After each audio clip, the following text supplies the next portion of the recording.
بسم اللہ الرحمن الرحیم۔ ایک نوجوان اور درویش کی کہانی۔ ایک نوجوان اپنی زندگی کے مسئلوں سے بہت تنگ تھا۔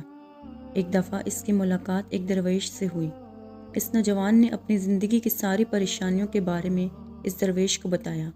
کہنے لگا، میں اپنے دکھوں اور پریشانیوں سے بہت زیادہ تنگ ہوں۔ مجھے لگتا ہے شاید میری موت ہی مجھے ان دکھوں اور پریشانیوں سے نجات دے سکتی ہے۔ درویش نے جب نوجوان کی بات سنی تو کہا، جاؤ نمک لے آؤ۔ نوجوان بہت حیران ہوا اور سوچنے لگا، نمک سے میری بات کا کیا تعلق ہے؟ لیکن درویش کے کہنے پر وہ نمک لے آیا۔ درویش مسکراتے ہوئے بولا، پانی کے اس گلاس میں مٹھی بھر نمک ڈالو اور پی جاؤ۔ نوجوان نے ایسا ہی کیا، لیکن ایک گھونٹ بھرتے ہی اس نے کلی کر دی اور تھوکنے لگا۔ درویش نے نوجوان سے پوچھا، اس کا ذائقہ کیسا تھا؟ نوجوان بولا، بڑا ہی بدمزہ اور کھارا۔ درویش مسکرانے لگا۔ اس نے کہا، ایک مٹھی بھر نمک لو اور میرے ساتھ چلو۔ نوجوان مٹھی میں نمک لیے اس کے ساتھ چل پڑا۔ ایک جھیل آئی۔ درویش نے کہا، یہ نمک اس جھیل میں ڈالو۔ اس نوجوان نے وہ نمک جھیل میں ڈالا۔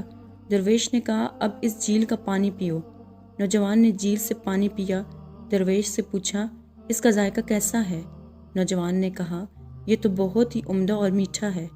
درویش نوجوان کا ہاتھ تھامے ہوئے بولا، بیٹا، ہمارے دکھ بالکل اس نمک کی طرح ہیں۔ جتنا نمک گلاس میں ڈالا تھا اتنا ہی جھیل میں بھی ڈالا تھا، مگر گلاس کا پانی کڑوا ہو گیا اور جھیل کے پانی کو مٹھی بھر نمک سے کوئی فرق نہیں پڑا۔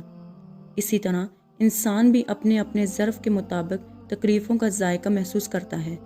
مگر بیٹا، میری بات یاد رکھنا، جب تمہیں کوئی دکھ ملے تو خود کو بڑا کر لو، گلاس مت بنو، جھیل بن جاؤ۔ اللہ تعالیٰ کسی پر اس کی ہمت سے زیادہ بوجھ نہیں ڈالتا۔